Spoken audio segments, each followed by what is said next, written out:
Well, welcome everyone to this episode of Stories for Healing. As you know, this is a series that started at the end of October, and here we are in the middle of January, still going strong. And we are collecting stories from storytellers from around the world. Tonight, we're very pleased to have Roger Jenkins as our storyteller, who's coming from all the way around the world. Roger, I understand you have a story for us, please. Yes, I do, Jim. Thank you. It's great to be back and to share with you this story, particularly because it features two of my passions, if you like. One, of course, is storytelling, but I only became a storyteller about 20 years ago. And before that, I was a drama practitioner, teacher, and performer. And I've always had a love of masks. Done a lot of work with Commedia dell'arte. And of course, here in Asia, where I'm based, masks are a part of many cultures, not just in terms of, you think like the Chinese opera with their painted face, the No and Kabuki in Japan, and also in Indonesia. And the masks that I'm going to use to help me tell this story come from Java, from Yogyakarta, which was the historic kind of cultural capital of the island, and a wonderful carver, Pak Lajar, who I met on my very first trip back in 1979. And I got some masks and I developed my collection from there. So, with that said, the story is about a king. And sad to say, he was not a good king. He was very mean and nasty and narrow-minded and petty, and he was obviously not a happy man. He came with a lot of baggage. Why? Because unfortunately, growing up, his father, who had been the king obviously before him, had certainly put king and country before his role as father and his relationship with his son. And the young man growing up really resented the fact that his father always put his relationship with his citizens before his relationship with his son. And so when his father was sadly taken from him very early and he ascended to the throne, the king was not happy. And his face was always contorted into a scowl.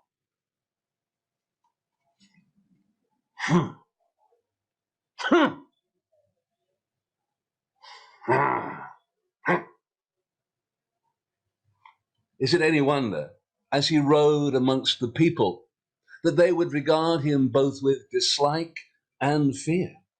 And nobody wanted to look at him, for if they did, he would. If they spoke up, he might accuse them of speaking out of turn and silence them, and even worse, have them arrested. And the more that the people did not respect him, did not smile or greet him, the more they kept away from him and ignored him, the more this infuriated the king. Why did they not show him respect that he, as the king, deserved? When they came to him with their excuses, their stories about why they couldn't pay their taxes.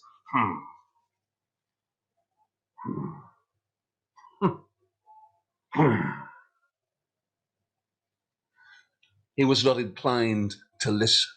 He did not believe them. And it infuriated him that no one had a good word to say to him. So one day, he called his wizard. He had an advisor who was a wizard. And he said to the wizard, "Wizard, I want you to cast a spell on all the people. I want you to make them nicer. I want them to be good citizens, to respect me and treat me as I should be treated, as their king. Can you do this?" And of course the wizard, yes, your majesty, I'm sure I can. And thinking quickly, the wizard then came up with a plan and he said, your majesty, I'm sure I can cast a spell on the people, but I must ask you to promise me that you will do as I say, whatever I say, in order to make the spell effective. And the king said, very well. If that is what it takes, I will do it, because I demand that the people treat me properly. And the wizard said, certainly, your majesty. And he went away, and he used his craft and his skill to create a mask. It was the most amazing mask. And when he brought it to the king was astonished as he looked at it, for it was indeed most lifelike. It looked exactly like him, except that when he put it on, he saw that this mask, instead of scowling and sneering and looking so mean and serious, this mask was smiling.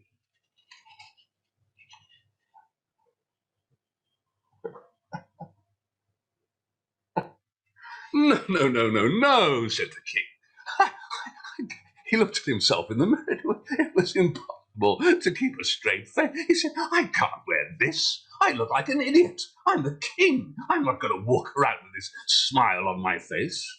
But your majesty, said the wizard, you promised you would do as I asked. All right, very well, said the king. I will. I will wear it for today. No, no, said the wizard. No, no, you're going to have to wear it longer than that. What? Wear this mask for more than a day? Very well, I will wear it for you for a week. Oh no, your majesty, I was thinking more like a year and a day. That's what it will take to make the spell work. What? A year and a day? Are you crazy? I'm sorry, your majesty, that's what it will take. Very well. I will wear it for a year and a day, but if it does not work, you will pay the price. And so it was agreed that the king would wear the smiling mask for a year and a day. Well, he wasn't happy to do it, but he put the mask on. And the next morning, he rode out from the palace. Now, when he came out from his palace, he went across the bridge that crossed over the moat, and he could see on the far side of the moat, there was a group of some 10, 12 people who were working, sweeping the pathway, tidying the gardens and the lines of the moat. And the moment that they saw the king come out from the palace, immediately the people, they all turned away. They certainly didn't want to look at the king or catch his eye, and they made pretense that they were all busy sweeping or trimming the shrubs and kept themselves very busy. But there was one young man who, this was his first day working there, and he really wanted to see, was the king as bad as everybody had said? They said he was really the most mean and horrible person that you could possibly imagine. And as the king rode towards him, the young man turned and he looked. And he couldn't believe what he saw, because instead of the horrible, mean, scowling king, he saw that the king was smiling. And he looked again. Huh? Huh? Huh? He could not believe what he had seen. And after the king had gone by, he turned to me and said, did you see that? And his friend said, what? The king. He was smiling. Nah, he wasn't smiling. He was. No. Really? Really? Yes. Well, his friend didn't believe it, and so they waited there until 2 hours later the king came back from his ride.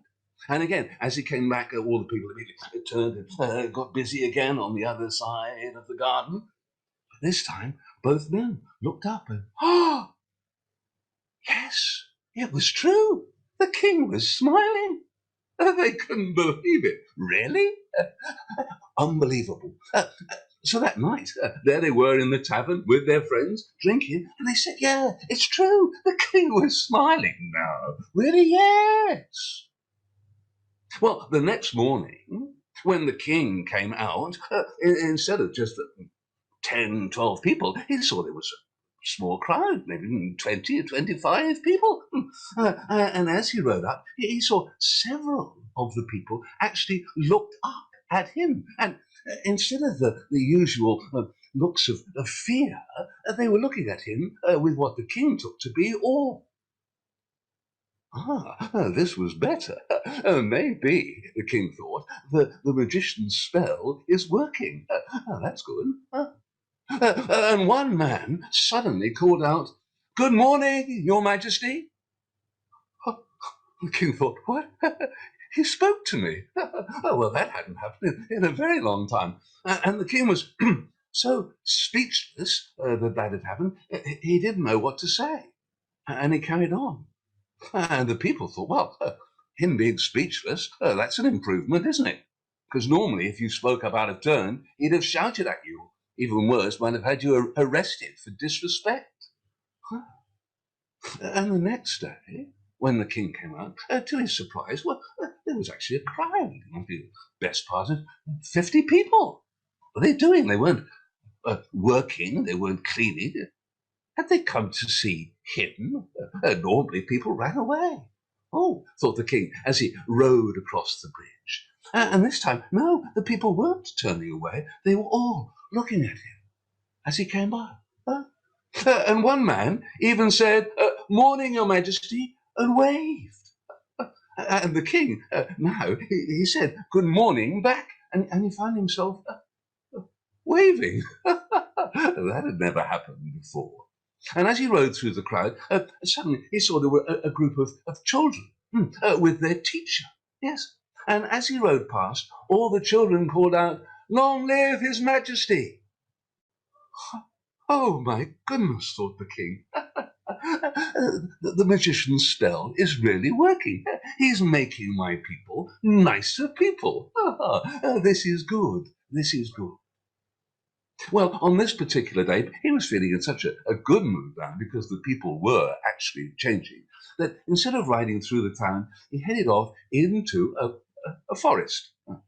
And he rode into the forest. And after he'd ridden for a while, suddenly he heard a sound. It's like someone was crying. And sure enough, there ahead of him, he saw a young girl, maybe 6, 7 years old. And he rode up to her and he said, "My dear, what's the matter?" She said, I'm lost. I came into the forest because it's my mummy's birthday and I wanted to pick her some flowers. But now I'm going to be really in trouble. And the king said, "Oh, no, don't worry." He said, "Young lady, I will help you find your way back home." And the girl said, "No, I'm going to be in trouble because I picked the flowers. And my mummy said I mustn't pick the flowers because all the flowers in the forest belong to the king. And you're the king. And the king's a really mean, horrible, nasty person. And he's going to really be very, very angry with me. And I'm going to be in big, big trouble." And the king said, "Oh, is that what she told you? That I'm a nasty, horrible person?" "Yeah, she says you're really horrible." "Oh." And the king said, "Well, no. I think she must have been talking about another king, not me. No, come, pick the flowers," he said. And he helped her pick a really nice bouquet. And then he said, "Come." And he lifted the girl onto his horse. And as he went to get up on the horse behind her, she said, "Oh, no, you mustn't do that." "Why not?" She said, "Oh, my mummy warned me about strange danger." "Oh, right," said the king. "Well, then I'll lead your horse." And so the king had to walk and led the young girl riding on his horse. And soon enough, they found the river, and then the girl knew how to get herself back to her home, which was the mill beside the river. And as they approached, she called out, "Mom, Mom, I'm home." And her mother came rushing out. "Oh, Esmeralda," she said, "I'm so happy." And her mother stopped because there was her daughter riding on a horse being led by, huh? Was that the king? Certainly looked like the king. I mean, he was dressed like a king. He was wearing a crown on his head, but that face, well, it sort of looked like the king, but he was smiling. She said, Your Majesty. And the king said, Madam, I found your daughter in the forest. She was lost, and so I've brought her home. Oh, thank you, she said, as the king turned and lifted the girl down from the horse. And she ran towards her mummy and said, Look, Mummy, I got you some flowers from the forest. And the mother said, Oh, thank you. And she took the flowers, and then she looked very guiltily at the king and said, Your Majesty, please don't be angry with my daughter. It's not her fault. She didn't know. Please, blame me. Please, if you must punish me, but not my daughter. And the king said, No, of course, please. Why would I want to punish you? It is your birthday. Please, accept the flowers. They are very beautiful. And the woman thanked him and said, Your Majesty, perhaps you are tired. You would like to come into my house. It would be a great honor if you would do so. Oh, thought the king, she wants to honor me. Oh, that's good. That's good. And truth to tell, his shoes were not designed for walking to a forest, but were more suited to the polished floors of the palace. So he was glad of the chance to rest. And when they were inside, it was the first time they'd ever been inside the home of one of his subjects. He saw how poor and yet how clean and well tended it was. And he sat down and she brought him something to drink. He looked at it. It was not the clear, sparkling wine that he was used to, but she said it was a homemade cider. He drank it. Perhaps it was because he was very thirsty after all his riding and walking, but it tasted very good. And he thanked her. And she said, Perhaps you would like something to eat. I have some cake. Oh, yes, said the king. I like cake. And she put on a plain wooden plate, a piece of cake. Didn't look like any cake that he'd ever eaten. I mean, there was no icing on the top, no fruit, no nuts, no little chocolate decoration or a sprig of mint or anything to make it look more appetizing. But perhaps it was because he was indeed very hungry. But when he tasted it, he said, Oh, my goodness me, this is very good. And you made this yourself. And so it was that he began to have a conversation for the first time with one of his subjects. And for the first time, he really listened to what she had to say, and she told him about the trouble that she was facing because of the tax that he had placed upon bread and how people didn't want to eat as much bread as they used to. And the king heard what she was saying. And after he had said farewell, he rode back to the palace and he called his counselors and asked them to reconsider the tax.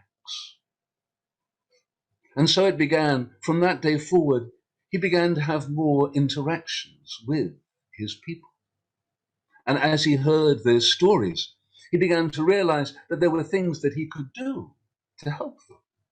And as the people looked at his smiling face, which they didn't know was a mask, as they looked at that smiling face, they felt encouraged to share their troubles, to share their dreams, their hopes.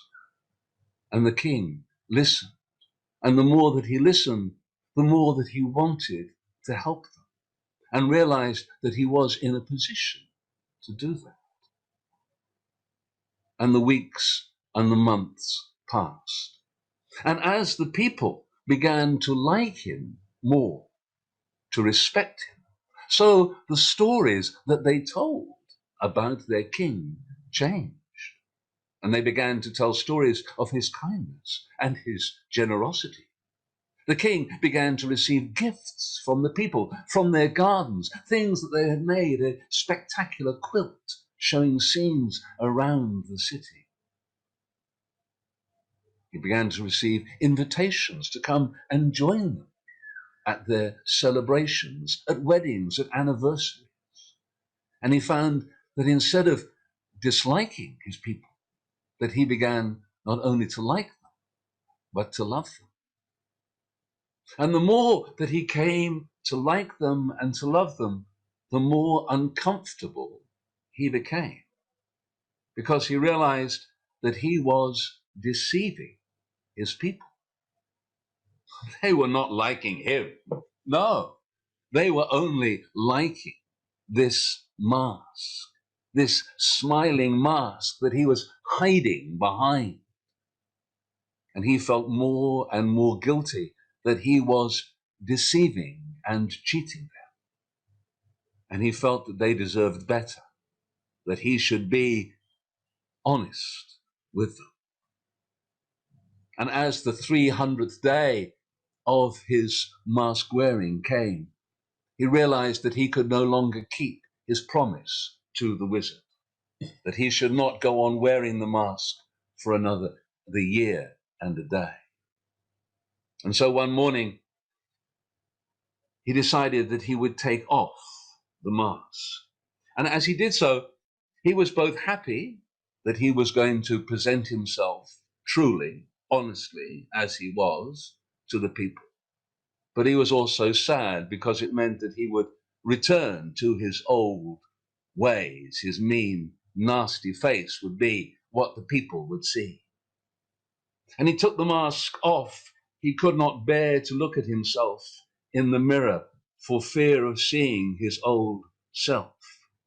But finally, slowly, he turned back to look at. He was astonished. But what was this?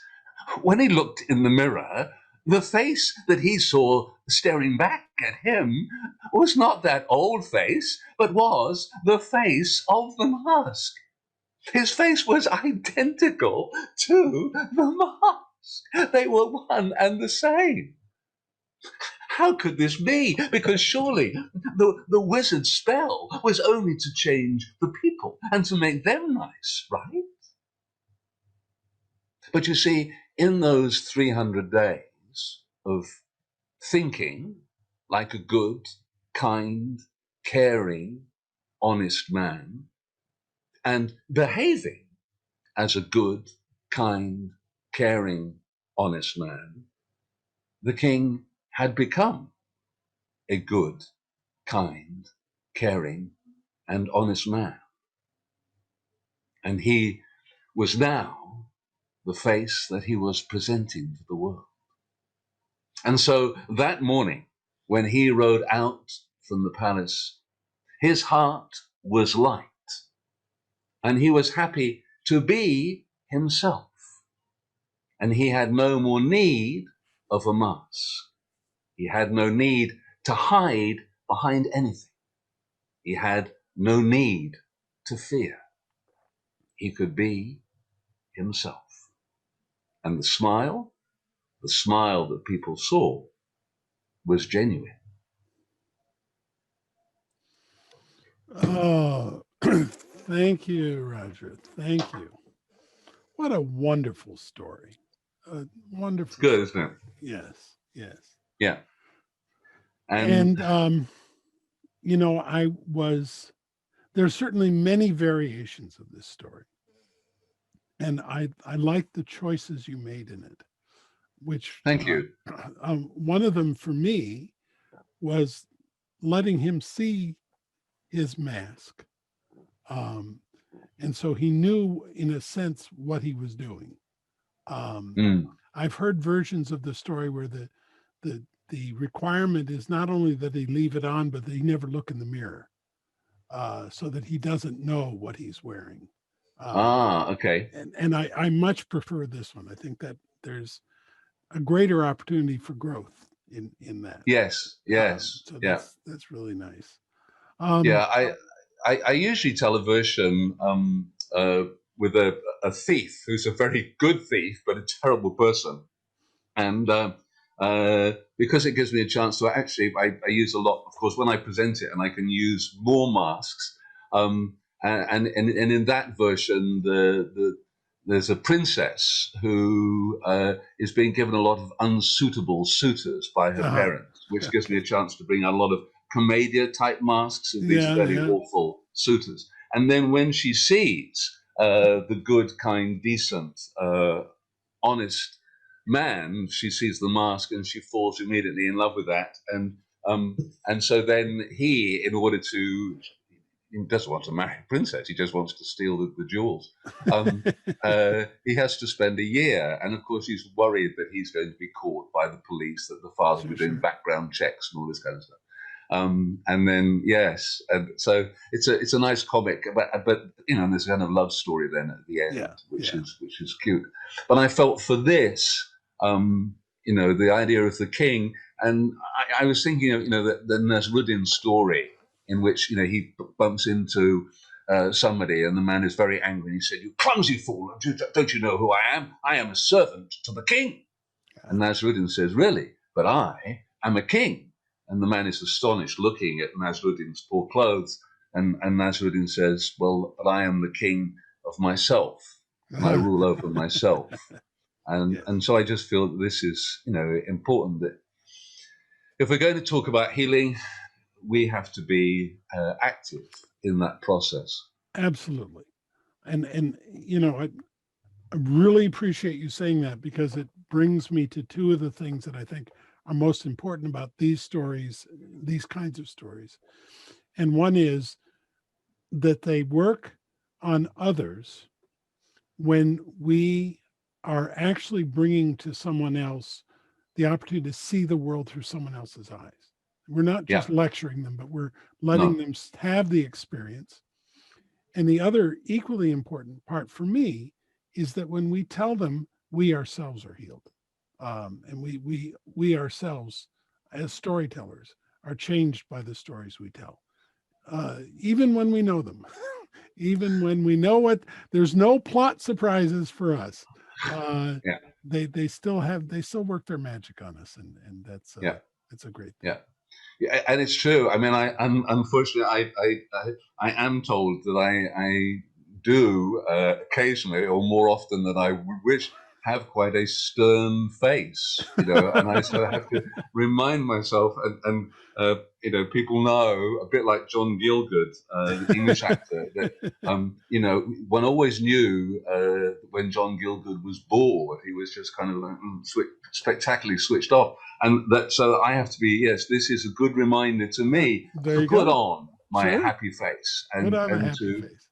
embrace the day, and not to Yes. kind of All right. here. So yeah, so a great start for me. It's, as I say, early morning here. So thanks very much, Jim. Okay. Well, folks, we've had another wonderful episode, and I hope that you enjoyed it as much as I did.